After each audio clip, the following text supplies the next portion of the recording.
Shalom, oneness of souls by giving on praise to Yahweh, Ba'Shem Yahshua, Ba'Shem Kal-Kadash, double honors to the Apostle Great Most and honors to brothers doing the work of the Most High in truth and in sincerity. Yahweh's real name of whom the world ignorantly calls God, Jehovah, Yahweh. His real name is Yahweh. His son's true name is Yahweh Shai, and only pray Yahweh, Ba'Shem Yahshua, but meaning in, meaning that, and Sham, meaning names Yahweh, and the name of Yahweh Shai. Real quick, brother shared this in the chat, right, from Hours of Indignation 144, right, and this is a clip, two clips, right. One is this Cuban lady just saying, how Jake, i.e. the Southern Kingdom, right, the so-called blacks, right, need to, if they're going to be as Cubans kissing anyone's ass, it should be, Judah's ass, right, because at the end of the day, Judah, right, is the head tribe. Right, so it's interesting as well that she kind of mentioned that, which, this is the thing, there are certain things that are understood in the spirit, right, and the tribes coming back together in the spirit, right, is something that, we're going to be seeing more and more of despite Esau's best efforts. See, Esau constantly wants to keep that wedge between the southern kingdom and the northern kingdom, right, but the Lord has other ideas, right? Let me load this up for later as well, right? That's why, friends, I always remember, the whole thing about what's this guy, man? Bruno Mars, right? Which in the world he's just so-called Latino, right? But then they'll be like, oh, why is he trying to act black, right? They'll push that whole narrative on the mainstream, right? But it's the thing of like, look, man, we Israel, right? We the salt of the earth, so we can open up with that. Right, so Matthew 5, right, and 13, right, ye are the salt of the earth, right, but if the salt have lost its savour, wherewith shall it be salted? It is thenceforth good for nothing, but to be cast out and trodden under foot of men, right, so we're the salt of the earth, right, we're the salt of the earth, and, without us, this world would be bland and boring, man, right, because the Lord has basically put a peculiar spirit into us, right, where you see you just see us doing stuff, right? You be as Jake, even as a Jake, you be seeing Jake doing stuff, and sometimes be Jake doing madness, right? But you look at it and just like, man, hey, we're special people. This is in fact, I'll read into it actually, right? It says Psalms 135 and 3. It says, praise Yahweh, for Yahweh is good. Sing praises unto his what? Unto his name, right? For it's pleasant. So, right? For Yahweh hath chosen Jacob unto himself, and Israel for his peculiar treasure, right? So we're a peculiar treasure unto the Lord, right? We're a peculiar people. Can grab that as well, right? This is Deuteronomy 14 and 2. It says, for thou art an holy people unto the Lord, right? Let me read that again. For thou art an holy people unto Yahweh thy power, and Yahweh thy power hath chosen thee to be a peculiar people unto himself, above all nations that are upon the earth, right? So, as peoples, right, we are we're better than everyone else. Right, it just is what it is, right? You see Jake do stuff, and you're like, okay, yeah, I see it, right? And then also it's just like, is it 17? I also get 60. It's like it, right? And then you see certain heathens, right? And that's one of the beautiful things about this truth, right? Because you see certain heathens, and it's just they're so-called heathen-looking people. Let me frame it like that, right? And just they're like, hey, they kind of vibing, right? In the world, you would say, they're copying or whatever, culture vulturing, whatever, what it is, right? But when the Lord opens up your eyes to the truth, you're like, oh snap, that's just because we're the same people, right? And that's what we definitely see between the northern and the southern kingdom, right? This is Romans 8:16, just on that point. The Spirit itself beareth witness with our spirit that we are the children of the Most High, right?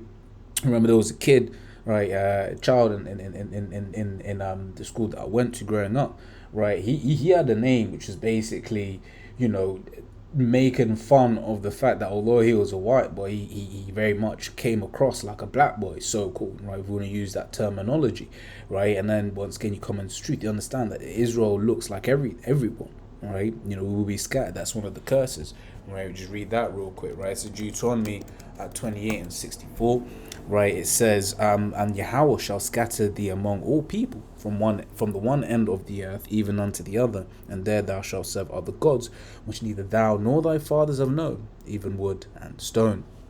So that was one of the curses, right? That we would be scattered amongst these heathens, right? And we'd actually end up looking like them, right? But the spirit is what is bearing witness, you know, between us. But you know, you got the, you know, so-called I'll use the term archetypes, the word that's coming to my mind right now, right? But the archetype Israelites, right? So you know, your so-called you know, Negro, right? Your so-called Latino, right? Etc. Etc. Etc.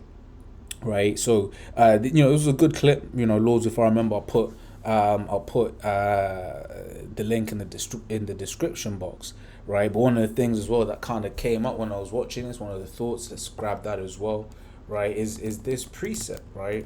This is Genesis 49, right, and 8. It says, Judah, thou art he whom thy brethren shall praise, right? Thy hand shall be in the neck of thine enemies, thy father's children shall bow down to thee. Right, the father's children, the Edomites, right? So you know, one of the things she's saying here, she's yearning, right, and basically lamenting that the fact that when Jay, right, well, the Southern Kingdom, when we were going through what we're going through, right, you know, the Latinos, the kind of weren't, you know, on their side, but when you look right on the other side, right, you see that, you know, the Southern Kingdom have stood up, right, for the so-called Northern Kingdom, right?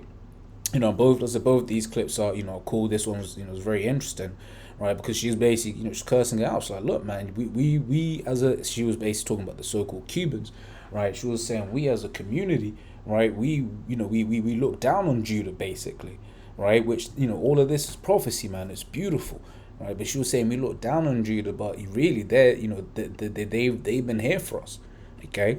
So yeah, so it's beautiful what's happening in the world right now. You've got prophecy popping up all over the place, right? This is Genesis. So let me read that again, right? So Genesis 49 and 8. It says, Judah, thou art he whom thy brethren shall praise. Thy hand shall be in the neck of thine enemies. Thy father's children shall bow down before thee. Judah is a lion's whelp. From the prey, my son, thou art gone up. He stooped down. He couched as a lion, as an old lion. Who shall rouse him up? Right, and that's what we're waiting for. Waiting for the Lord to put the Spirit, right, into Judah, right? Put the Spirit, basically just get this show rolling, right now, where basically the Lord's whoa, slucky about that. Hopefully the sound's still coming good, right? We're basically in that time right now where you're basically having a lot of the tribes, right, are waking up, but that's kind of throw, it's like, you know, just got a distraction there.